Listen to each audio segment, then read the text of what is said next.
প্রিয় দর্শক, সাজ্জাদ কাদেরের সালাম, আসসালামু আলাইকুম, প্রীতি এবং শুভেচ্ছা নেবেন।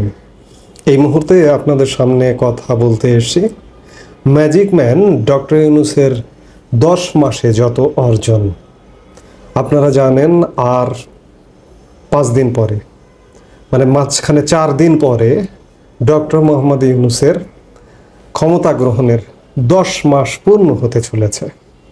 আজকে একটু দেখে নেওয়া উচিত যে 10 মাসে আমরা কি পেলাম। 10 মাস আগে যে মুহূর্তে ডক্টর মোহাম্মদ ইউনূস ক্ষমতা গ্রহণ করলেন 8 অগাস্ট 2024, তিনি সে সময় প্যারিসে ছিলেন।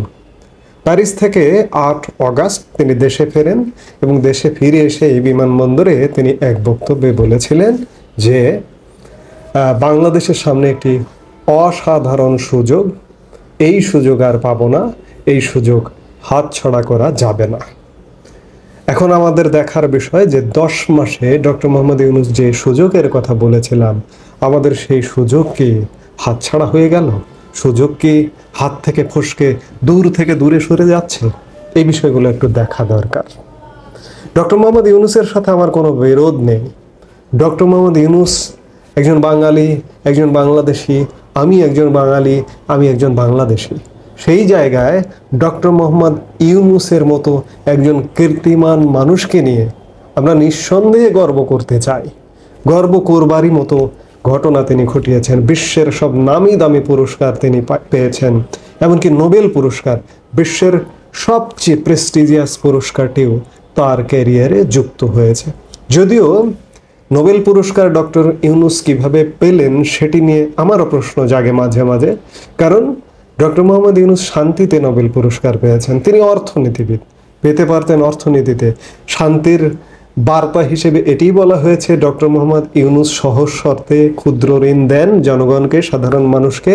ক্ষুদ্র ঋণের মাধ্যমে মানুষ স্বাবলম্বী হয় এবং এই স্বাবলম্বিতার ফলে শান্তি আসে মানুষের। এই শান্তির জন্যেই তিনি নোবেল পুরস্কার পেয়েছেন। আসলে ডক্টর মোহাম্মদ ইউনূসের গ্রামীণ ব্যাংকের ঋণ নিয়ে মানুষ কতটা স্বাবলম্বী হয় কিংবা মানুষের মনে কতটা শান্তি আসে সেটি নিয়ে বিস্তর গবেষণার প্রশ্ন রাখে। সেই জায়গায় সেটি ভিন্ন বিষয়, কিন্তু doctor Mohammad Yunus Nobel laureate, আমাদের গর্বের। বাংলাদেশে তো আর কেউ পাননি, যেভাবেই হোক তিনি পেয়েছেন। সেই জায়গায় নিঃসন্দেহে গর্বের জায়গায় আমরা তাকে গর্বের জায়গায় রাখতে চাই।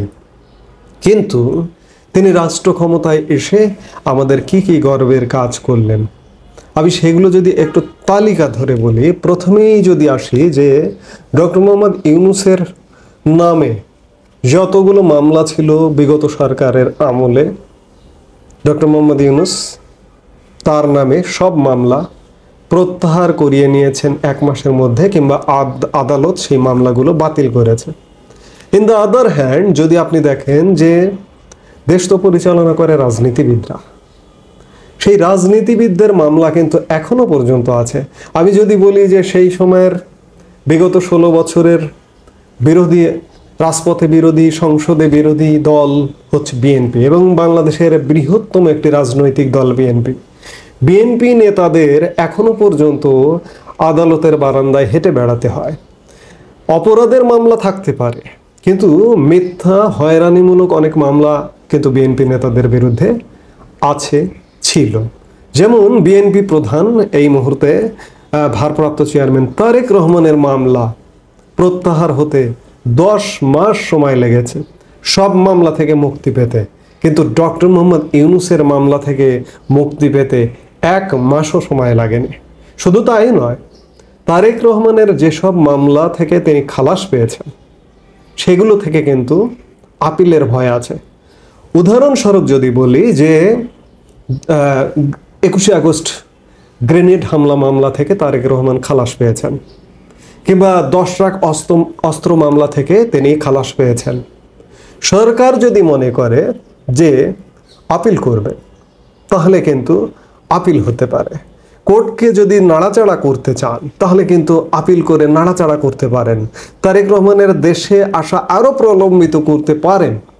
সেই জায়গায় রাজনীতিবিদের ভয় কিন্তু থেকেই যাচ্ছে। ডক্টর মোহাম্মদ ইউনূস তার নামে 666 কোটি টাকার একটা কর ছিল। তিনি ক্ষমতায় এসেই সেই করের দায়ভার থেকে, করের এই 666 কোটি টাকা কর ফাঁকির মামলা ছিল, মামলা তো প্রত্যাহার করেছেন, এবং তার নামে যে কর ছিল তিনি সেটি প্রত্যাহার করে নিয়েছেন। ডক্টর মোহাম্মদ ইউনূসের গ্রামীণ ব্যাংকের স্বার্থ সংশ্লিষ্ট, গ্রামীণ ব্যাংক ডক্টর মোহাম্মদ ইউনূসের স্বার্থ সংশ্লিষ্ট, আমি আবারও বলছি, ডক্টর মোহাম্মদ ইউনূসের স্বার্থ সংশ্লিষ্ট গ্রামীণ ব্যাংক। ডক্টর মোহাম্মদ ইউনূস ক্ষমতায় এসে গ্রামীণ ব্যাংকের জন্য ট্যাক্স হলিডে সুযোগ সুবিধা নিয়েছেন 5 বছরের জন্য, 2024 থেকে 2029 সাল পর্যন্ত। যদিও বাংলাদেশে এনজিও খাতে ট্যাক্স হলিডে সুবিধা আছে, আমার এই জায়গাটাতে বিরোধ আছে। এনজিও খাত, আমি যদি বলি যে ক্ষুদ্র ঋণের ব্যবসা করে, তারা তো মানব কল্যাণে কাজ করছে না। এই এনজিও খাতের লোকজন, এমনকি ডক্টর মোহাম্মদ ইউনূস কিংবা ব্র্যাক বা এই ধরনের শীর্ষ এনজিও যারা আছে, এনজিও খাতের লোকজন এরশাদ আমলে দেন দরবার করে, চেষ্টা তদবির করে এনজিও খাতকে ট্যাক্সের বাহিরে রেখেছিলেন, এবং ট্যাক্সের বাহিরে রাখবার কারণে এনজিও খাত আজও ট্যাক্স হলিডে ফ্যাসিলিটিস পায়। এবার বাজেটেও কিন্তু ট্যাক্স হলিডে বিলোপ করবার কোনো পদক্ষেপ দেখা যায়নি। মাঝখানে ডক্টর ইউনূসের গ্রামীণ ব্যাংক ট্যাক্স হলিডে ফ্যাসিলিটিস থেকে বিরত ছিল, কিন্তু ডক্টর মোহাম্মদ ইউনূস ক্ষমতায় এসেই তিনি ট্যাক্স হলিডে সুযোগ নিয়েছেন। গ্রামীণ ব্যাংকের সরকারি শেয়ার 25% থেকে 10% নামিয়ে আনা হয়েছে। সরকারি শেয়ার, সরকারের কাছে যদি 25% শেয়ার থাকতো, সরকার স্বাভাবিকভাবে 10%-এর সাথে আরও 15% লভ্যাংশ পেত, এটি রাষ্ট্রীয় কাজে লাগতো। কিন্তু 90% এখন প্রাইভেট সেক্টরে ছেড়ে দেওয়া হয়েছে। এটিও দেশের স্বার্থবিরোধী একটি কাজ হয়েছে। ডক্টর মোহাম্মদ ইউনূসের স্বার্থ সংশ্লিষ্ট প্রতিষ্ঠানের নামে রিক্রুটিং এজেন্সি লাইসেন্স নেওয়া হয়েছে, এবং এই লাইসেন্স দিয়ে ম্যান পাওয়ার রপ্তানি করবেন। যদিও ম্যান পাওয়ার রপ্তানি বাংলাদেশের এই মুহূর্তে সীমিত হয়ে এসছে, আগামীতে কি হবে বলা কঠিন। নতুন বিশ্ববিদ্যালয়, গ্রামীণ বিশ্ববিদ্যালয় নামে একটি নতুন প্রাইভেট বিশ্ববিদ্যালয়, যেখানে ডক্টর মোহাম্মদ ইউনূসের স্বার্থ সংশ্লিষ্টতা আছে, ডক্টর মোহাম্মদ ইউনূসের ভাই জড়িত আছে। স্টারলিংকের সাথে গ্রামীণ টেলিকমের ব্যবসা ফেঁদেছেন ডক্টর মোহাম্মদ ইউনূস এই 10 মাসে। ডক্টর মোহাম্মদ ইউনূস 10 মাসে রেকর্ড 10টি বিদেশ সফর করেছেন, এবং সেগুলো সব নিষ্ফল বিদেশ সফর। এই বিদেশ সফরগুলো থেকে আসলে বাংলাদেশের জন্য কি বয়ে এনেছে, নাকি ডক্টর মোহাম্মদ ইউনূসের জন্য অনেক কিছু বয়ে নিয়েছে, ডক্টর মোহাম্মদ ইউনূস নিজেকে মার্কেটিং করবার জন্য এই বিদেশ সফরগুলো করেছেন কিনা, এই ব্যাপারে বড় প্রশ্ন রয়েছে। রেকর্ড এ কারণে বললাম যে পৃথিবীর সবচেয়ে বড় যে দেশগুলো, পৃথিবীর মোড়ল যে দেশগুলো, ব্রিটিশ কিংবা আমেরিকা বা ফ্রান্স, রাশিয়া কিংবা ভারতও যদি বলেন, 10 মাসে 10টি দেশ সফর, আমার মনে হয় না কোনো রাষ্ট্রপ্রধান, কোনো সরকার প্রধানের আপনারা খুঁজে পাবেন। আজকে কদিন পরে 11তম মাস, এই 11তম মাসেও ডক্টর মোহাম্মদ ইউনূসের বিদেশ সফর রয়েছে। তিনি ইউকেতে যাবেন এবং আরও 2-1টি দেশে যাবার কথা রয়েছে। সে জায়গায় ডক্টর মোহাম্মদ ইউনূসের নিষ্ফল বিদেশ সফরটিও এক প্রকার আমাদের কোনো কাজে লাগবে না। সারা পৃথিবী থেকে বাংলাদেশের জন্য ভিসা বন্ধ হয়ে যাচ্ছে। Magic man doctor Mohammad Yunus, বড় মাঠের খেলোয়াড় ডক্টর মোহাম্মদ ইউনূস, ডক্টর মোহাম্মদ ইউনূসের ক্ষমতাকালীন বাংলাদেশে সৌদি আরব সহ মধ্যপ্রাচ্যের প্রায় সব দেশের ভিসা এক প্রকার বন্ধের উপক্রম। ভিয়েতনাম, কম্বোডিয়ার ভিসা বন্ধ, এমনকি থাইল্যান্ডের ভিসাও সোনার হরিণ হবার জোগাড়। আপনারা মনে আছে নিশ্চয়ই আপনাদের যে ডক্টর মোহাম্মদ ইউনূস দিল্লিস্থ বেশিরভাগ ইউরোপিয়ান কান্ট্রিগুলোর রাষ্ট্রদূতদের ডেকে একটা বৈঠক করেছিলেন। আপনারা জানেন যে ইউরোপিয়ান দেশগুলোর বেশিরভাগ দূতাবাস, বাংলাদেশে সীমিত কয়েকটি দূতাবাস আছে ইউরোপিয়ান দেশগুলোর, কিন্তু দিল্লিতে আমাদের এই অঞ্চলের কাজ করবার জন্য দূতাবাস।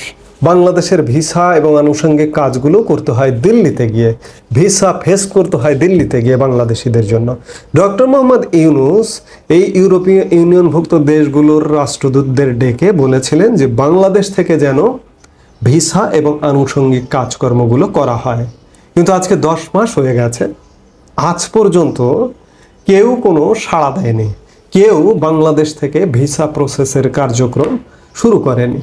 অর্থাৎ ডক্টর মোহাম্মদ ইউনূস যতই বলুন বড় মাঠের খেলোয়াড় কিংবা ম্যাজিকম্যান ডক্টর মোহাম্মদ ইউনূস কোনো কাজে আসছে না।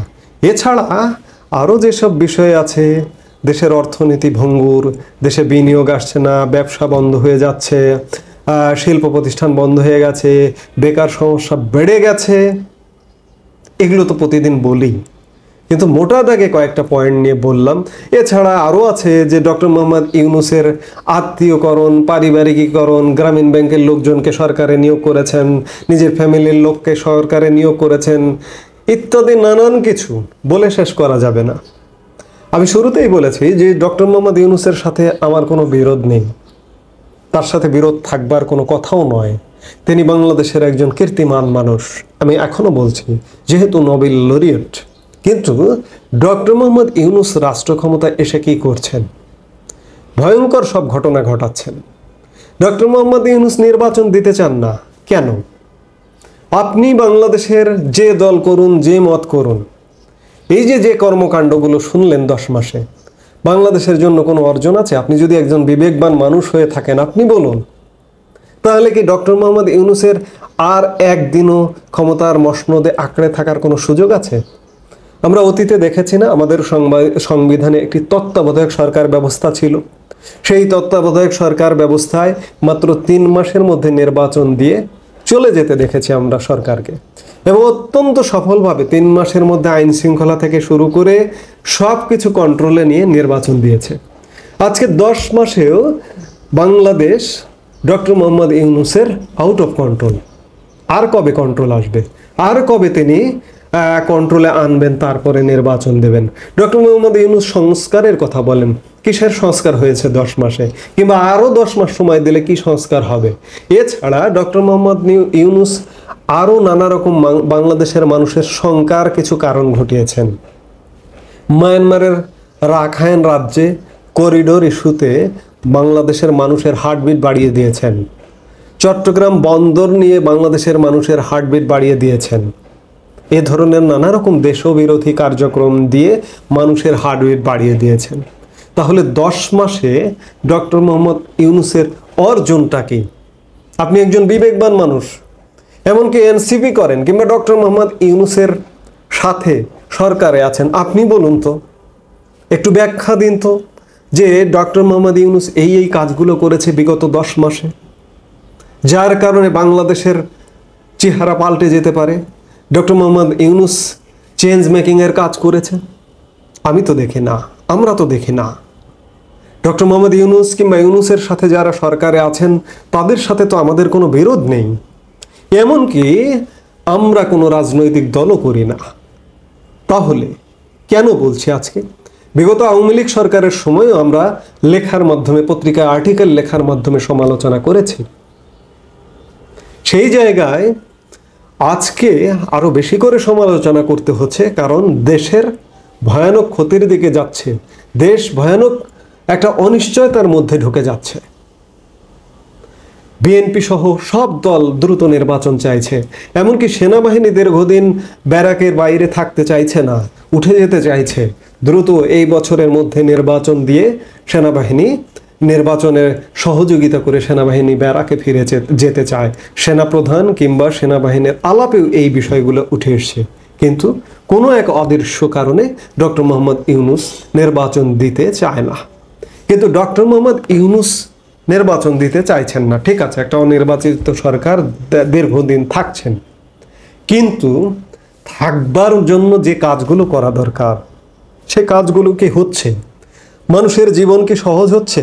রাষ্ট্র ব্যবস্থা কি সহজ হচ্ছে?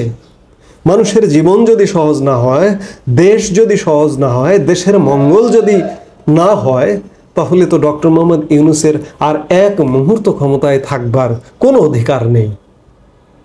সম্মানের সাথে বলছি, ডক্টর মোহাম্মদ ইউনূস নিজে এবং ইউনূসপন্থী যারা আছেন, ইউনূস সরকারে যারা আছেন, নিজেদের বাঁচাতে হলে, নিজেরা বাঁচতে হলে অতি দ্রুত নির্বাচন দিয়ে একটি নির্বাচিত সরকারের হাতে ক্ষমতা হস্তান্তর করে বিদায় নিন। এটি হচ্ছে আপনাদের জন্য মঙ্গল। আমি আলাপটা শুরু করেছিলাম ডক্টর মোহাম্মদ ইউনূসের 10 মাসের যত অর্জন। আমি এক কথায় কথা বলে শেষ করব যে ডক্টর মোহাম্মদ ইউনূসের আসলে কোনোই অর্জন 10 মাসে নেই। এই মুহূর্তে এ পর্যন্তই। সবাই ভালো থাকুন, সুস্থ থাকুন। আমাদের ভিডিওগুলো নিয়মিত পেতে সাবস্ক্রাইব করুন Sajjad Kadir and the legends YouTube channel এবং লাইক, কমেন্ট, শেয়ার করে সাথে থাকুন।